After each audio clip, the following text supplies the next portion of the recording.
संवाद घ्यायचा असा होता संभाजी महाराजांची महात्मा शोध लावला नंतर हे टिळकांच्या काळामध्ये काम केलं सगळं नंतर सगळी अशी दाखवणी केलेली आहे आणि ही बाजारपेठ ही पण साहित्यिक आहे आता आर्थिक असा केला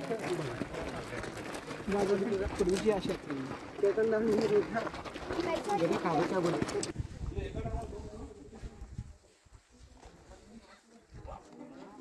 बघा सर आता आपण मंदिराच्या मागच्या बाजूने मंदिरात आलो मंदिराच्या समोरची बाजू या साईडला आहे ज्यावेळी शिवराय या महादेवाच्या दर्शनासाठी यायचे तो इकडूनच एंट्री करायची बघा मंदिराचा जो समोरचा गेट आहे तो इकडेच आहे बघा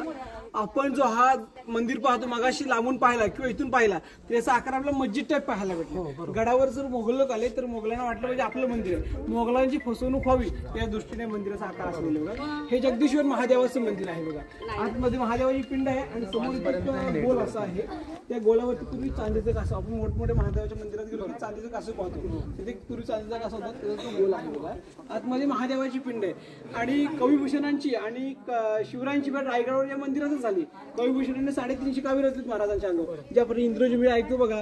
काशी होगी कला जाती मधुर में मस्जिद बसती अगर न शिवराय होते सबकी सुन्नत क्या होती महाराज असं जर आपण मेलो असतो तर हिंदू धर्म आपल्याला सोडावा लागला असता बघा तर आणि हा जो गेट आहे ना या गेटच्याच पायरीवर हिरोजींच्या नावाची पाट आहे आर्किटेक्ट हिरोजीने 14 वर्षामध्ये स्वतःचं घर जमीन विकून हा स्वराज्याची राजधानी बांधलेली आहे बघा ज्यावेळी शिवरायाने विचारलं की हिरोजी तुम्हाला बक्षीस काय पाहिजे सोनं नाणं 10 गावाची वतनदारी बोला आम्ही द्यायला तयार होतो हिरोजी बोलले की राजे ज्यावेळी तुम्ही या रायगडावरती असता त्यावेळी रोज या महादेवाच्या दर्शनासाठी येतात एका पायरीवर माझ्या नावाची पाटी लावा आणि त्या पाटीला महाराजांच्या पायाची धूळ लागली पाहिजे त्यासाठी हिरोजींच्या नावाची पाटी या गेटच्या दुसऱ्या पायरीवर आहे सेवेचे तत्पर हिरोजी इंदुरकर गेटच्या साईडच्या भिंतीवर आहे ना या साईडच्या भिंतीवरती तिथून आतून बाहेर म्हणजे बाहेरून गेलात ना की तुम्हाला एक शिलालेख पाहायला भेटेल शिलालेख म्हणजे हिरोजींनी या किल्ल्याची गॅरंटी रायगडावर काय काय वस्तू बांधलेत काही काय हा रायगड कधीपर्यंत टिकेल याची गॅरंटी हिरोजीने त्या पत्राद्वारे लिहिलेली आहे बघा ते पत्र मोडीलिपीत आहे इतिहासकारांनी मराठीमध्ये वर्णन कसं केलंय जोपर्यंत आकाशामध्ये चंद्रदेव सूर्यदेव आहेत ना तोपर्यंत हिरोजीने केलं पृथ्वीवरच्या रायगडावरचं बांधकाम अभेद्य बुलंद तसं राहील इंग्रजांनी अटॅक केला असता आजही आपला किल्ला तसा पाहायला भेटला असता त्या गॅरंटी पत्र तुम्हाला पाहायला भेटेल मोडीलिपीत आहे आणि समोरच शिवरायांची समाधी महाराजांच्या समाधीचा शोध महात्मा ज्योतिबा फुले लावला 1926 साली समाधी बांधून पूर्ण केली समाधीच्या साईडला कुत्रा आहे वाघ्या कुत्रा वाघ्यावरून महाराष्ट्रामध्ये वाद आहे काही लोकांचं म्हणणे की शिवरायांचा कुत्रा नव्हता तर काहींचं म्हणणे कसं होता वाद असल्यामुळे इथं सांगितला जात नाही बघा इथून पुढचे पॉईंट घोड्यांच्या पागा वगैरे इथून पुढे काळाहूत तलाव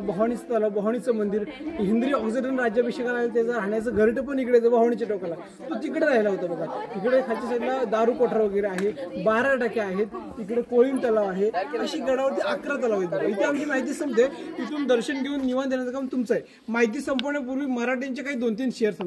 पहिला शेर असा आहे की घासल्या विना धार नाही तलवारीच्या पातीला आणि मराठी लिहून अर्थ नाही महाराष्ट्राच्या काल्या मातीला अंधाराला घाबरत नाही उजाडाची साथ आहे मोडेल पण वाचणार नाही मराठ्याची साथ आहे जिजाऊ मासाहेब आपण जन्माला आल्या नसत्या तर दिसली नसते आपल्या अंगणातली तुळस आणि छत्रपती शिवरायांना जन्माला घातले नसते तर दिसले नसते मंदिरावरचे उंच उंच कळस बोला छत्रपती शिवाजी महाराज की जय इथून दर्शन घेऊन